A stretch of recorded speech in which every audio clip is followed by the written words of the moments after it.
शरण मिश्रा हुआ जी। और उम्र 28 साल।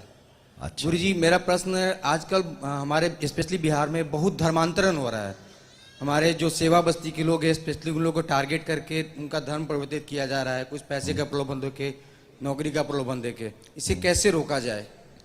इसे कोई रोक नहीं सकता, क्योंकि इसे रोकने वालों को हमारे ही देश में बदनाम कर दिया जाता है और इस तरीके का बदनाम कर दिया जाता है कि वो आगे जाके कोई स्टेप नहीं उठा सकते, कोई काम नहीं कर सकते।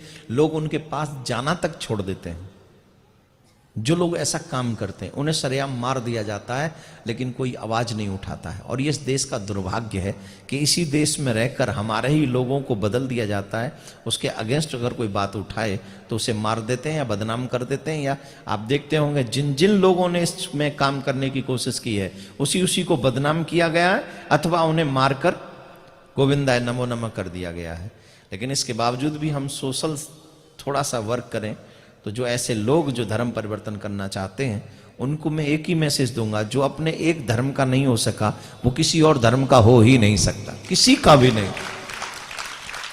ये धर्म कोई पैसे के बल पे थोड़ी बदला जाता है, ये धर्म किसी व्यवस्था के बल पे थोड़ी बदल। मुझे जॉब मिल जाएगी मैं धर्म बदल लूं, मुझे बोलना नहीं है, लेकिन कई बार मेरे मन में भी अपने धर्म को लेकर बड़ी बड़ी चीजें उठती हैं कि आखिर हमारे धर्म के मानने वाले कहां चले गए। तकलीफ होती है मुझे भी जब मैं सोचता हूं इन चीजों को। फिर मैं ठाकुर जी से ये कहता हूं कि शायद मुझे आपने इसीलिए ऐसा बनाया है कि धर्म का प्रचार करो। पैसे के लिए हम लोग धर्म बदल लेते हैं, एक कोई वस्तु के लिए हम लोग धर्म चीज क्या। आज का व्यक्ति धर्म को जानता ही नहीं है। हम धर्म आता कहां है बताना, आता है कौन से स्टेज पे आता है धर्म? फैमिली जरूरी है कि धर्म? जवाब दो। आज के व्यक्ति की सोच बताओ। ज्यादा अध्यात्म मत बनो, ज्यादा ही वाल्मीकि जी की संतान हो रहे हो। ईमानदारी से बताओ आज धर्म की जगह क्या है हमारे घरों में? धर्म जरूरी है कि परिवार जरूरी है? धर्म जरूरी है कि जॉब जरूरी है? धर्म जरूरी है कि फ्रेंड जरूरी है? धर्म जरूरी है कि शराब जरूरी है? धर्म जरूरी है कि अय्यासी जरूरी है? धर्म तो तब आता है जब कुछ ना हो, सबसे पीछे। अब कुछ नहीं कर, चलो अब बुढ़ापे में धर्म कर लें, तब जाके धर्म की स्थिति आती है। इतनी स्थिति हम लोगों की गिरी हुई है। पहले लोग धर्म के लिए अपनी जान दे देते थे, पूरा जीवन दांव पर लगा देते थे। आज व्यक्ति 5 मिनट भी धर्म के लिए देना नहीं चाहता। आज कितने घर ऐसे हैं जहां पर ठाकुर जी की पूजा तक नहीं होती, आरती तक नहीं होती है, आरती की आवाज तक सुनाई नहीं पड़ती है उन घरों में।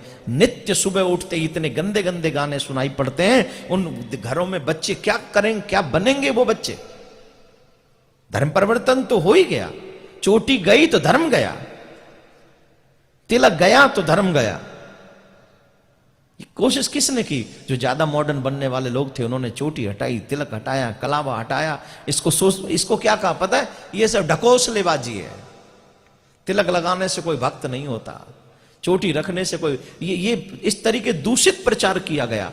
अब चोटी लगाने से अगर कोई भक्त नहीं होता, तिलक लगाने से कोई भक्त नहीं होता, तो कपड़े कम पहनने से प्रोफेसर बन जाएगा?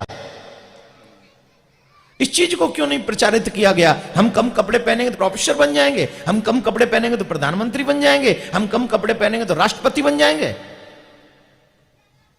इस चीज को कोई प्रचारित नहीं करता है। इस देश में बुरी चीजों को प्रचारित किया जाता है और अच्छी चीजों को प्रचारित नहीं किया जाता है। यही इस देश का दुर्भाग्य भी रहा है। इसीलिए हम लोग गुलाम भी रहे। और आगे फिर 20-25 साल बाद कोई ऐसी स्थिति आ जाए, क्योंकि तब तक शायद आप भी जिंदा रहें और भगवान ने चाहा शायद मैं भी रहूं, तो ये देखेंगे हम अपनी आंखों के आगे 20-25 साल बाद। अगर अभी से हमने बदलाव नहीं किया तो आने वाला वक्त हम सबके लिए बहुत बुरा है, इसमें कोई दो राय नहीं। जो मतलब इधर 4-5 साल के अंदर अपना धर्म परिवर्तन किया, उनका तो